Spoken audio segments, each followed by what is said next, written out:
this morning, as you can see from his background. Just a couple of reminders before I hand over to Andreja. This session will be recorded. It is and will be sent to you, to everyone who's registered after the event. It is intended as education only, so it's not intended as financial advice, and intended for Amina's clients and prospects in our target jurisdictions. And so with that, any questions that you have, there is a link in the invite email that you can follow, which will take you to the question list, which we will deal with as we go. But other than that, I will hand over to Andreja, who will make a start this morning. Thanks so much. Thank you, Tali. Welcome, everybody. We're excited to hold this webinar for you. I would just say a happy Eid Mubarak to all who celebrate and observe, and also I'll mention the recent Shavuot, the Jewish holiday that happened, and also for the Christians, the Holy Trinity coming up very soon. And because some of the topics we covered today are about some kinds of long-term cycles and human behaviors, and this specific time that we find ourselves in, I would like to start also by just quoting a short verse from Rumi, the famous Sufi poet, and it goes, "Peaceful is the one who's not concerned with having more or less, unbound by name and fame. He's free from sorrow from the world and mostly from himself." So why we don't have peace in the world today? Maybe we can ask, do our leaders have peace inside of them? And do we have peace inside of ourselves? So with that, welcome to the latest edition of Amina's CMM Live, live from the trading floor today. So it will be a little bit less peaceful than usual. You're going to hear my current views on what's happening in the world. These are not recommendations. They're not actually bank's official views. They're views my own and from the trading floor, from the discussions. And thanks to Amina for this platform, and also thanks to our marketing team that organized all of this. We're doing this. We're not selling anything today. We are just sharing this information with you. We know that we can only do as well as our clients in the long run.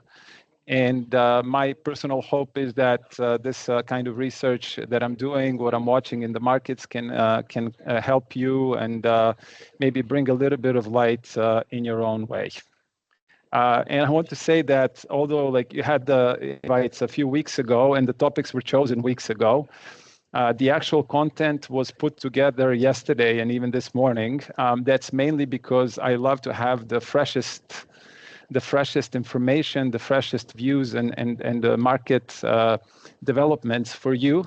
It aggravates our marketing team greatly because they have to prepare the presentation and they work with me until the last minute. Sometimes last night we were up until midnight, 1 a.m. with Tali, and Gabby was on it since early this morning, our colleagues in India. So I aggravate them greatly, and it's not easy for me, but I do want to bring you this in the freshest possible way, and that can only be done in the last last minute. So because nothing is worth more than our time, and the only time is now, let's jump in. 2026, Strait of Hormuz is closed. We now know it's not temporary as promised.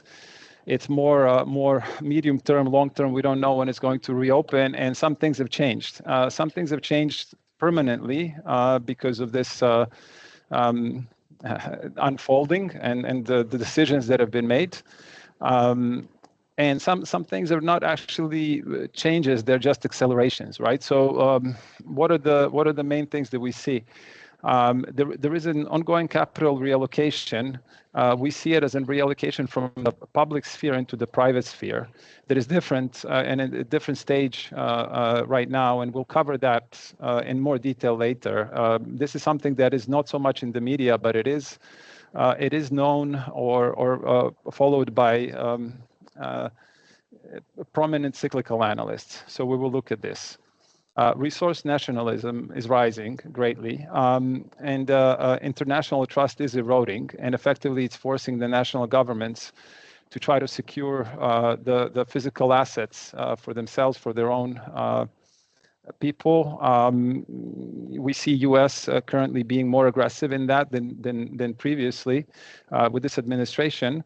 But it's a sign of times, not necessarily a narrow policy, right? And so that is changing the spheres of influence, and it's deepening global fragmentation.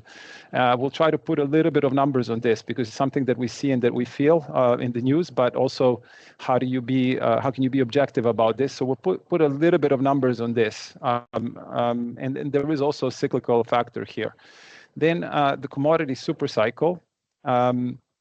So again, the resource nationalization is again something that has been ongoing, but is now accelerating because of the Strait of Hormuz closure. Also, the commodity super cycle. It's started really in 2018 from commodities being really unloved, and now it's in full motion, but it probably will last, and it's only been accelerated by Hormuz, right? Energy prices, and what we saw also is the huge demand for physical, where oil prices reached 200 barrels per dollar and above in certain critical trades and kind of panicky situations, mostly tied to Asia and also to Asia, basically Far East. And then there's a rising risk of stagflation that was already there because the inflation was sticky, and actually the growth was really turning down, apart from in kind of really narrow sectors like AI and tech, but everywhere else it has been turning down.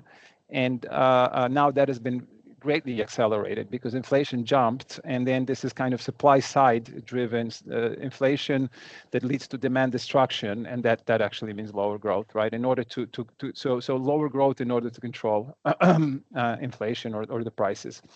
So these are the things that we see are major trends. These are major trends, very important, and they are accelerating. On the other side, also we have some new things, and we're calling them emerging new realities here. And this we didn't see before.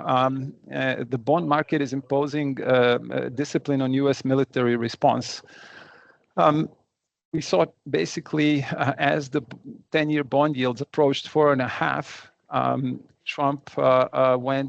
Trump basically started the ceasefire process. And he has been, the higher the yields go, the deeper he's in it. And we are seeing some reaction these last few days. But before that, actually, the yields dropped. We don't know exactly how. But again, we'll look a little bit at the charts, and we can see that definitely the resolve is dampened a little bit by bond yields. This is not a bad thing. It's actually smart, right? And it would be great if some other global leaders also paid more attention to their own bond markets when creating policies. And then control of critical supply chain choke points. Iran has demonstrated that controlling a supply choke point can be a sort of a defensive, powerful defensive strategy, potentially a weapon. Yes, a lot of discussions. Yeah, it's a change, and also that energy importing nations are severely disadvantaged in this new era, and we'll see also how that is showing up in some of the numbers. But that's a bit of a shift versus where we were leading with policies recently, and can be a critical thing in the coming years. Okay, so 2026 H1, my favorite cartoon. In the last couple of weeks, because it seems that the market predominantly expected a peaceful resolution, is fallen out of focus, and it's a good thing, right? Ideally, we don't really have to look at Hormuz so much and don't really want to know so much about its geography unless we go there. But the plans were out for years and decades ahead, and then there's this little piece of the puzzle here, which is the Strait of Hormuz that's been pulled out, and effectively now we are analyzing day-to-day data about what's happening there, right? And I'm now going to go through charts that demonstrate basically this previous slide. So arrivals of ships through the Strait. This is available through Port Watch. nothing basically now since beginning of March. So we are now at almost 4 months. Yeah. So there was at one point there was like 20 ships arrived just one day. It could be these numbers could be a little bit different because some of the ships are avoiding the satellites, but there isn't any traffic going through Hormuz for 4 months, and we were promised a 4-week event to begin with. And then I mentioned global fragmentation. This is really kind of, if we want to be more blatant in describing it, it's effectively a rising war cycle, right? And the politics have changed. It's kind of, America first or Europe first or whatnot. But at the same time, conflicts are rising. And so we have Russia and Ukraine. Now we have the Middle East. And how do we, so here we look at the numbers. Number of global conflicts is rising. That's this left chart here. And I don't know, can you see my cursor when I'm showing? I just want to, can somebody just tell me? My mouse pointer. Maybe Yes, Sally or Gabby. Yeah, okay, excellent. Thank you, Shannon. So the number of global conflicts is rising, and then this right chart is that the number of fatalities due to violence is also rising, and this is kind of up until 2024. I have the data, so this would have risen even more now. So that's a trend, right? And look at it from 2008 when we had the global financial crisis, when it was at the lows, and the globalization was in full effect. So this is something, it's a structural thing. And that's why also cycles don't have to play out as in the past. History is more rhymes than repeats. But that is down to us and our leaders to make different decisions.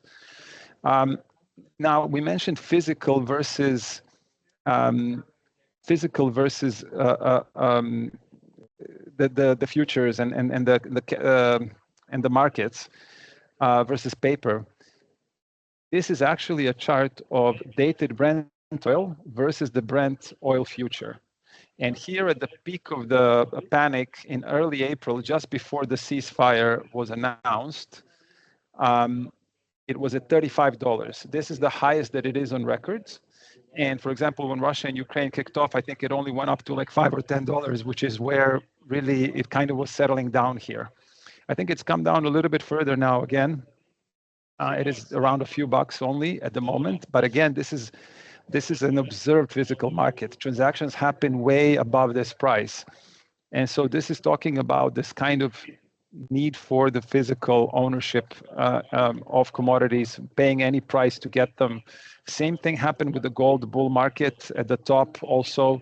And because due to the underinvestment into commodities, this is something that we can expect to persist. So physical commodities over paper commodities.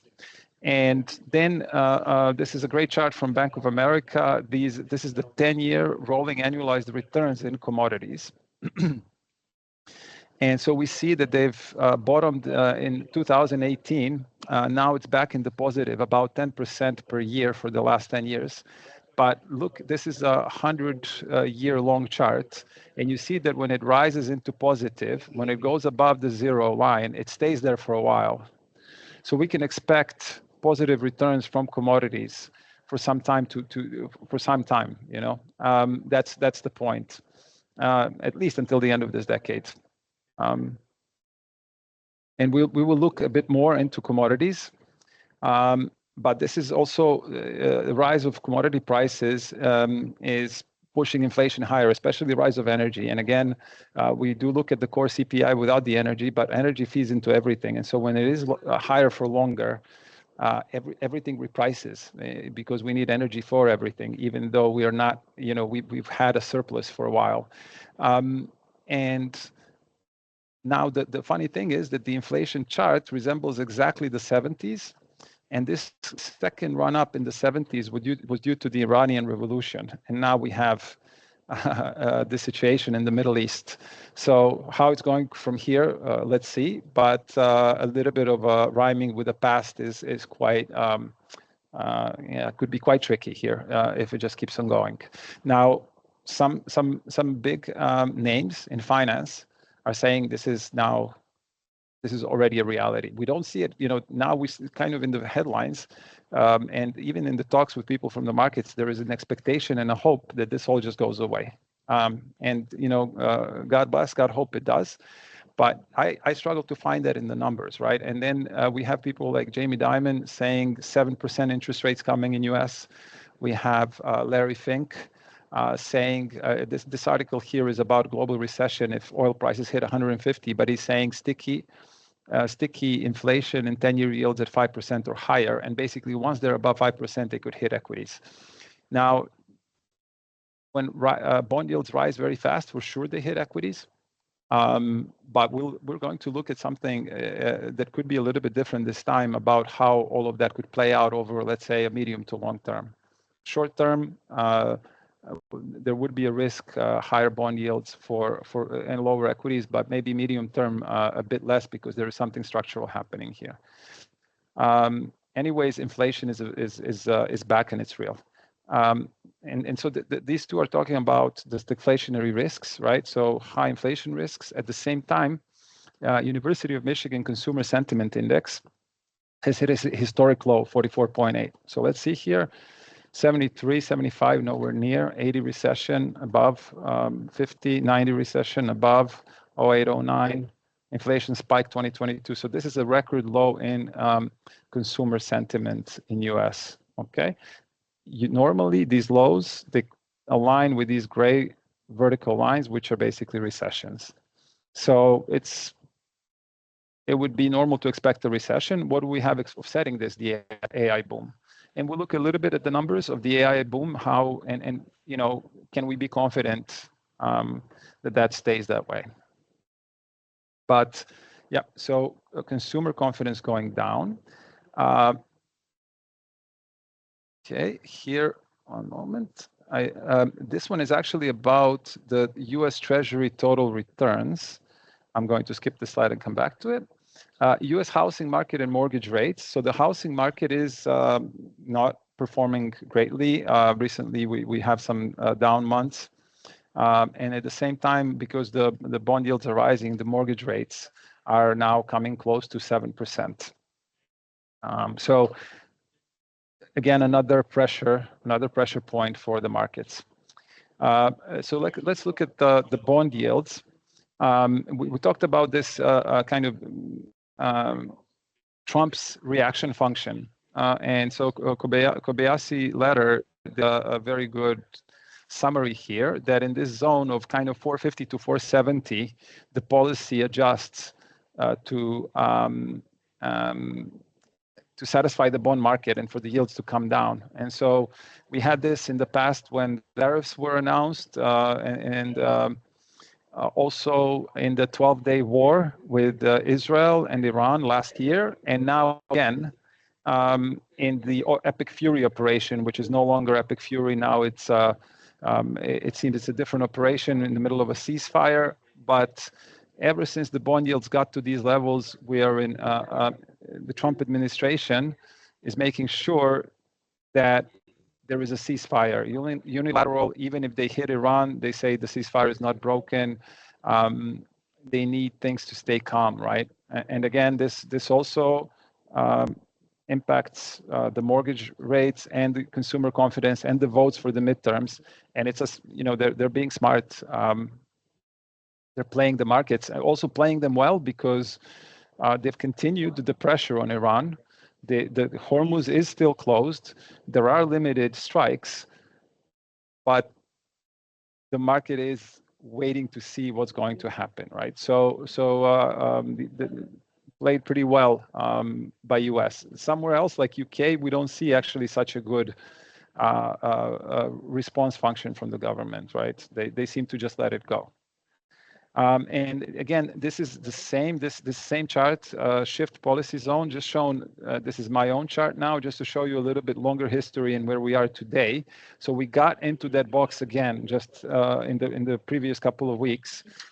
and dropped. This is where the rhetoric got extremely strong that there is a peace deal, even though we haven't seen anything, right?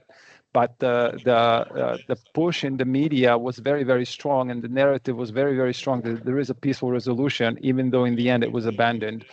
But it seems like it's a way to control the panic in the bond market, and very successful one so far. So the bond yields are rising, right? And before we jump to the next topic, I want to show you this one more. The topic here, sorry, the headline is wrong. It's not the housing market. This is the U.S. Treasury total returns.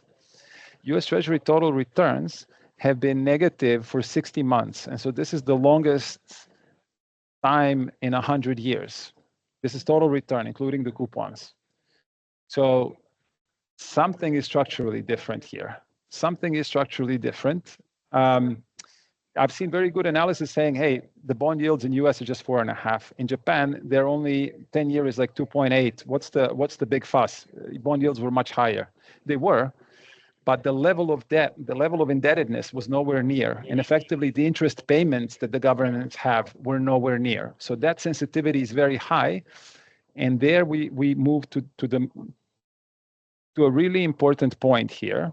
Also to try to capture this special time in history right now.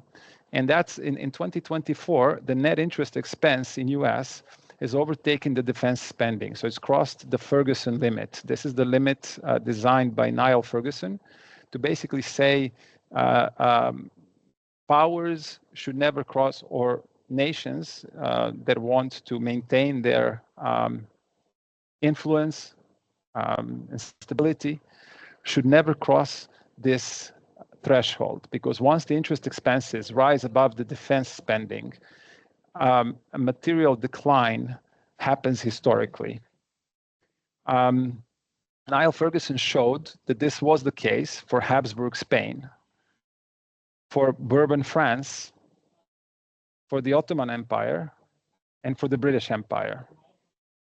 They all fell, and they went into a structural, unstoppable decline once the interest spending took over the defense spending. US has crossed that line in 2024, and now in 2026, we can see that the actual military response to a situation that they want to control is conditioned by the bond yields.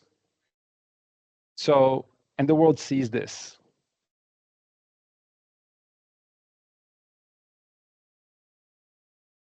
Fiscal space for military operations is constrained. Okay.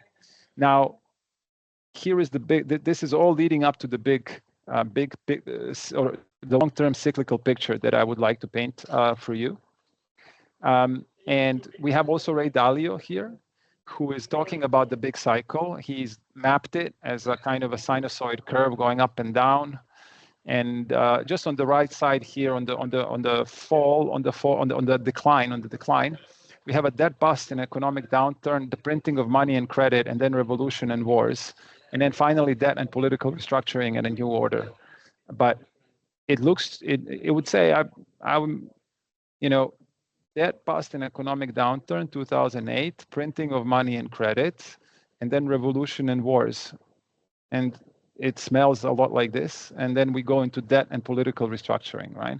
And then he mapped different empires, and he has US in decline and China upcoming. And so it's this transition now. It's this transition that is happening. This is not something that's decided right now. It's already decided. The growth of population and just all the different factors. These are long-term things. They happen over decades and centuries. It's not something that one man or 4 years or 10 years are going to change, but they can certainly harmonize, right? We can harmonize with this, and we can do the best in this transitionary phase. If you buy these arguments, of course. But Ray Dalio, one of the biggest hedge funds in the world, and now he's dedicated his life to giving back to humanity in this way, I guess. And so now there's effectively, I'm saying that there is a shift from public to private sphere. Capital is shifting from the public sphere into the private sphere. We're mapping this through the relationship between bonds and equities, and we have here the 10-year bond just going down. Now it's here at some sort of level, but most recently, since the Epic Fury began, we have a quick decline in the 10-year bond price and a really quick rise in the S&P 500. This is a huge rotation. These are trillions, the deepest markets in the world, and they work. How do you move trillions of dollars? You have to find something that is liquid enough, right? But also, it's saying declining trust in governments, in rising trust in the private companies and the people who run them, and mostly they're not very indebted. They're run well, extremely competitive, scrutinized. We do have, I would say, some of the brightest people I know in the world are running private companies, and then are the brightest people that we know running the governments. So this shift from public to private is coined by Martin Armstrong. Martin Armstrong, in my opinion, is the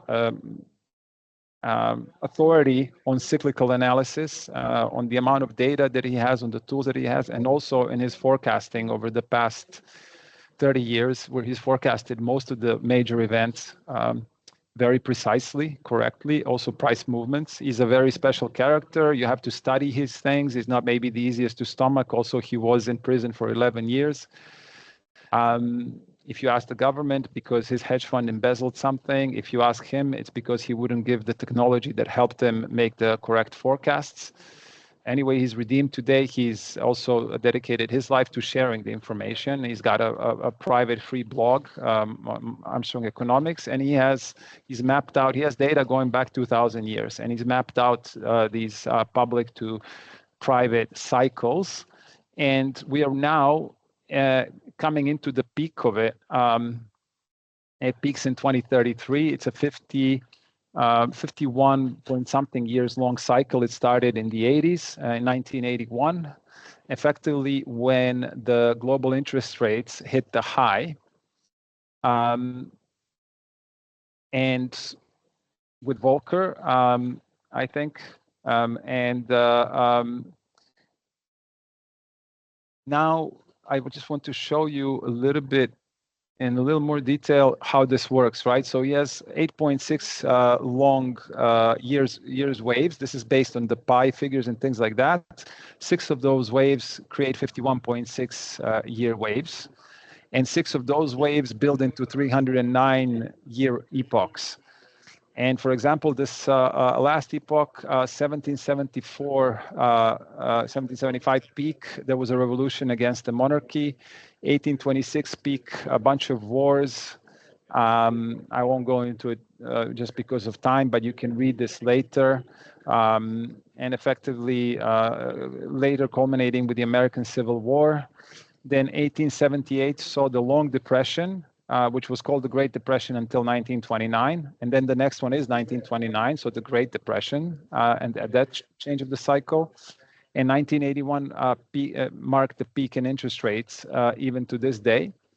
And so this cycle peaks in 1932, but this is all in one epoch, right? So this epoch also peaks in, sorry, not 1932, in 2032, right?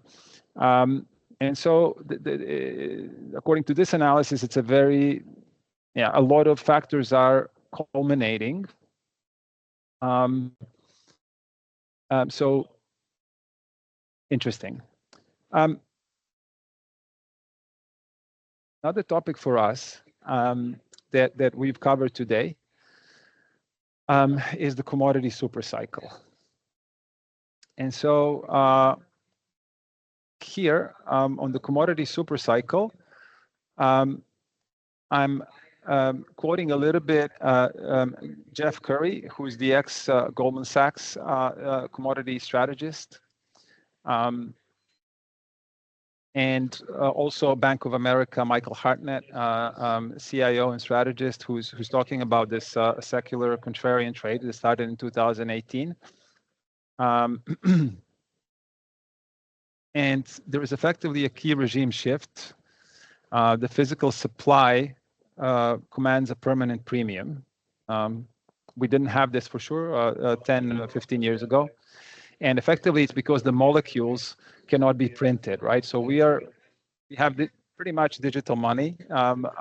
We can print it. We can also produce a lot of the memory cards pretty quickly as long as we have energy for it, right? But we can't actually print these molecules that are at the base level. And so the capital is moving from asset-light globalization winner into asset-heavy sectors. And energy importers are structurally disadvantaged, and they have to urgently diversify alliances and sources. And we can see this today. And there's a lasting regime change happening here that should support commodities for some time to come. And here, effectively, since 2022, commodities have actually outperformed NASDAQ, while maybe the commodity stocks haven't done so well. That's one of the arguments. And Mag 7's massive AI build-out is driving enormous commodity demand. And there are stories about actually just the copper that is needed. It's like centuries of copper production that are needed to actually satisfy everything that's in the plans. So we'll see how that's going to happen. But the supply is extremely tight. Hormuz disruptions, fragmentation, fight over resources. You can see this kind of structural inflationary story building up. And we'll look at also the AI somewhere where kind of runs into like and the capital is still flowing into AI and tech rather than into the physical assets and enabling more commodity production, right? So that is the issue. That's actually still a growing gap that we're going to come and meet probably at some point in the future, because we need all this new data centers to support this AI boom, which is our main growth driver at the moment. And so really flagging here that growing gap, which is unsustainable on some level, right? It's kind of like reading a million books, filling your mind with wonderful ideas, but not actually doing any exercise, going for a walk, and having a strong body to bring those ideas later into the world, or something like that, right? It's on that level. A huge intellectual capacity that we're building with the AI centers, but we're not providing the physical support to actually have that anchored strongly in this world. That's the point. And here's a lovely chart that's talking about the cost of AI. For sure, this is an ongoing boom that will not be stopped. That will keep on going for years and decades to come. It will have also its own cycles of pullbacks that will show the winners versus the losers. And we had this also in the crypto world several times, highly volatile situation. And this is even faster and even more relevant. But effectively, we've seen that Microsoft canceled the Claude Code licenses because the token pricing is too expensive. Uber burned through its entire 2026 AI budget in only 4 months, and AI tools prices have jumped to 20 to 40% on GitHub, and they're shifting to usage-based billing. I mean, so things are getting a bit stretched, right? This is supposed to be deflationary effect, but deflationary force, but because of the rising input costs and the molecules, as Jeff Curry calls them, or actually this is, I think, Carlyle article. Let me see where that was. Okay, I don't have that article here, but I can share it with you if you like. And so this is saying effectively, it's hard for me. It's hard to imagine that we do not invest into commodities. This whole sector does not get repriced, and especially the commodity companies. And not just economically, but actually just physically, we need that energy supply and material supply, and that you just kind of have this infinite boom for years and decades to come, right? So that's a little bit tricky. Okay, so back to the bond markets a little bit. And so in 1929, Andrew Mellon was asked, how long will the equity markets rally in 1929? And he said, until the gentlemen prefer bonds. And so very, very important, very topical for today. So the equities keep on rallying until the gentlemen prefer bonds. And then currently, is it this one? Second. This the return on the bonds is not great, and the trend is not great at the moment. So it doesn't seem like we are there yet. It doesn't seem like we are there yet that the gentleman actually, and this time we also have very fine and very smart ladies also managing capital, and I don't suspect that they prefer bonds either. And so really, this chart here is meant for the ceasefire talks in March, April, but really it also it's a wonderful statement. Markets stop panicking when policy markets start panicking. Now the bond markets are not yet panicking, but they'll need to start, and they will only stop when the policymakers do panic. At the moment, we do see U.S. managing this. We don't see actually other ones managing it enough. So that's something to come. I'm going to slowly shift into crypto now and the conclusion. So hopefully you have time to bear with us. But we have a consistent view on crypto since Q4 2025. Okay, right now it's some parts of it are obvious. And so here was also a webinar we did in Feb, 11th of Feb, and basically we were saying that BTC bottomed out on the 6th of Feb at 60K, was happening right there, but that it's very likely that the market is healing and it could possibly bounce to 80, 90K before resuming the downtrend. And so that did happen. We got to 82, 83K, and we were talking about a cyclically lower low being necessary back then, right? Already also in 2025. So how does the market see Bitcoin? The market sees it similarly to IGV, to the software as service sector that is being hit hard by AI. And then there are quantum threats on Bitcoin also. So there is this kind of computing growth. Also, some of the miners are switching to AI, renting out the computing power. So there is this mapping at the moment. Also, there was a gap that opened. Right now, they opened a little bit of a gap. Bitcoin is green and IGV is blue. And Bitcoin is lower, IGV is still at the highs. Same thing happened at the lows. IGV stayed at the lows where Bitcoin started rallying. So then it looks like Bitcoin is mostly leading, mostly. But that's one way that I think Bitcoin is being perceived by the broader investment community. What's the technical picture in Bitcoin? Unfortunately, it's weak, and we are missing a bottoming pattern. We had a major major sell-off that hit 60K and a major low in sentiment, but not typical bottoming, really more like a sideways to upward consolidation, similar to the one that we had earlier in the year, but longer. It did last longer, and this sentiment drop was very, very extreme. It was similar to bear market bottoms. So there could be something there. We have to see. And the healthiest thing for Bitcoin, there was too much hype here that is going to go back to the highs. That was never, we analyzed it, the structure, it really was never on the cards. It was just a hope, a little bit too much hopium. But the healthy thing is for it to retest and to show us, okay, is it 60K or 60, 65K? Can we bottom again here, or do we need to go lower again? Sentiment here in the back, the gray here is Bitcoin price, and in the front is this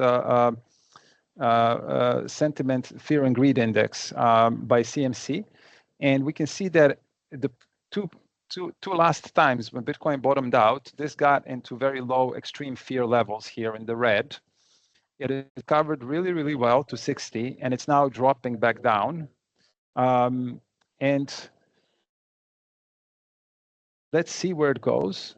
There is no sign here of a bullish change really, but it'll be interesting to see when we hit again, when we hit extreme fear, but probably yes, in this environment, where will the price be, right? So that's if we can actually have another extreme low and price bottoming out at a better level, then maybe that's a sign for us. ETF flows. over the quarter, they're positive, but last month now they're at 1.6 billion negative, and then they've turned negative from early May. April was good, but then it's turned around right as we got to 80K. So there isn't really an inflow into ETFs. And then markets talked a lot about the funding rates and basically leverage being used on the downside. Actually, leverage is back to recent highs on the bullish side here. So that actually provides some fuel for the market to go lower. We also look at on-chain metrics. And that's why this on the right is this short-term holders realized price, which is now around 78K, and it was around 80, and it provided a ceiling. It normally is a ceiling. It's resistance in a bear market. It is support in a bull market. Very long-term chart, but you can see here in the last bull market, the yellow is the Bitcoin. It's always above the green. It kind of comes back down and above. And when it's a bear market, like it was here in 22, the Bitcoin price stays below, and now we're below, right? So we're in the bear market here. And then this here, when the green line is this is called whale versus retail. It means that there are very large transactions happening on chain. And these were spiking when we hit 80K initially, and they were spiking when we hit 60K initially. After that, they got very small. This means it's tiny transactions mostly, that small transactions on chain. So let's see if we get another burst. Where are these big trades happening? It's around in the low 60s. Does it happen again there, or we need to find a lower distribution level? And then strategy has been the big buyer, Michael Saylor, and effectively the dominant buyer so far in 2026. We discussed this quite a lot with different investors and traders and stuff, and it's generally not great when you have one single recognizable buyer and everyone else is either neutral or a seller. But the interesting thing is that now their annual dividends are greater than their current cash reserves, and so they might have to sell. So that also puts a little bit of a pressure going forward here. And their reaction function might be changing, or I mean, they don't need to sell much. This is small, to be honest, right? $1 billion or something compared to what they're buying. But still, it's changing a little bit, this dominant buying flow, right? Very important for crypto, the Clarity Act. Betting markets do not have a high probability here. So this can be a positive catalyst right now. I don't know why this is so low. I guess ethics committee still has to pass this. Lots of digital currencies could be classified as commodities. And that's also very interesting. I'll circle up into that argument. And to give one interesting thing about, or positive thing about crypto, it's the hyped about hype. So it's not all gloomy. We have here a project that has gone 135% up in 2026. But this project is also famous for listing digital versions of S&P 500, of gold, silver, Brent crude oil, WTI oil. So a good story, and they're picking up and have huge volumes on the exchange, and the coin is doing very well. So power of the narrative, we'll cover that in a second. Now, a couple of just additional points of information. I'll do this one first. Equity risk premium, this is the earnings yield versus the bond yield that has come to zero. And this in the past would have been the equities are too expensive. But this time around, we just have to think, are the bond yields really risk-free? And so maybe this is the argument. But effectively, there is more risk with the government lending to the governments than it was in the past. Hence, this could just stay here around zero or go lower. It doesn't mean that equities have to re-rate. And one thing about Turkey, because of the Gulf and what's happening, and this pressure on the bond markets, Turkey sold all of their treasury holdings to defend the currency. So this is a bit of a pending, maybe, green shoots. It's not a nice word, but possibly this type of sovereign credit risk pressure showing up here. So a lot of information. I'll try to summarize it. For Bitcoin, old bull has to die for the new bull to take over. The 4-year cycle normally ends around Q4 2026, so the time not there yet. Price, normally we would see a 40K or a 50K low, and so far we haven't had a bottoming pattern. So we don't have the price yet, but there is a positive scenario, and that's that the sentiment got so bad, so negative, and everyone dumped everything in February, that actually we will not go lower than 60K. We have to see. We're watching out for this. What's the bear case? This would be a usual cycle. What's the bear case? What's the worst case? Is actually things that evolve differently, and strategy has to puke their Bitcoins. Hopefully not, but now, more mature BTC requires capital rotation for a meaningful rally. Okay, in the past it was kind of people adopting and new entrants. Now we have the ETFs, we have the DATs. It's actually institutionalized to a point. It has still a long way to go to be fully institutionalized, and it's very small, 1.5 trillion. But really here, how it happens is everyone's heard about Bitcoin now. So the way that it happens is by the asset allocators saying, I'm going to sell some gold to buy Bitcoin, or I'm going to sell some treasuries, and I'm not going to buy gold, or I'm not going to buy oil. I'm actually going to buy Bitcoin with this. We don't need much because we're small, but we need a story like that. And so far, we haven't had one. We haven't had a narrative. So what could be the narrative? Clarity Act classifies large cryptos as commodities, and the commodity super cycle, it goes from precious metals to energy to metals and softs eventually. And then someone says, oh, but digital commodities, let's go, boom. Or what else? FX and deflationary angle. So crypto as the currency. Turkey, let's say now, is under pressure. Japan, a big one, under pressure. We might see that go along the sovereign credit stress showing up, currency devaluations, and effectively then saying going for a supranational, going for a non-sovereign currency like Bitcoin. We saw that IRGC set up Hormuz Pay to charge for the tolls in Strait of Hormuz in Bitcoin. So again, you know, in this fragmenting world, we know that the BRICS want to fight the dollar supremacy. They're going to set up their own currency, but are we really going to trust that currency? Are those the guys that you say, oh, this is who I want to save with? I mean, the dollar is the one that over the centuries you knew you were going to get it back, and it's still the same dollar it was 100 years ago. That's not the case in any other country. So I wouldn't really, there is a rebalancing in power, but I wouldn't really trust the reason why there is a kind of a, China wants to settle in yuan is to have power, not really, yeah. So, and they have a history of capital controls. And so, but that is possibly a story, evolving and developing one. And then the power of narrative. Projects that are innovating and have a good narrative are performing already. That's hype that we mentioned. So we want a good narrative for Bitcoin. Hopefully it comes soon. And then on the macro, we covered a lot on the macro already, but I want to summarize it, right? Equities over government bonds, this is very likely to persist for the rest of this decade. You've seen this cyclical analysis. It could be like a big bang on this side, and the shift from the bond markets into private companies, right? Now, equities have done extremely well. Current sentiment is extreme bullishness. The breadth of the market is very narrow, just a few companies leading. And the midterms year, this is a midterms year, so the risk is extremely high. We're underpricing the risk of the closure of Hormuz. We're going into the summer months.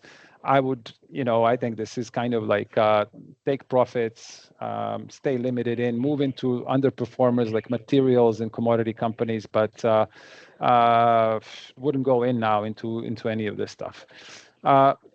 Government bonds, structural decline, risk of sovereign credit crisis is rising, and energy importers are first in the line, like Turkey. And Turkish currency has actually blown up already, but they haven't completely, right?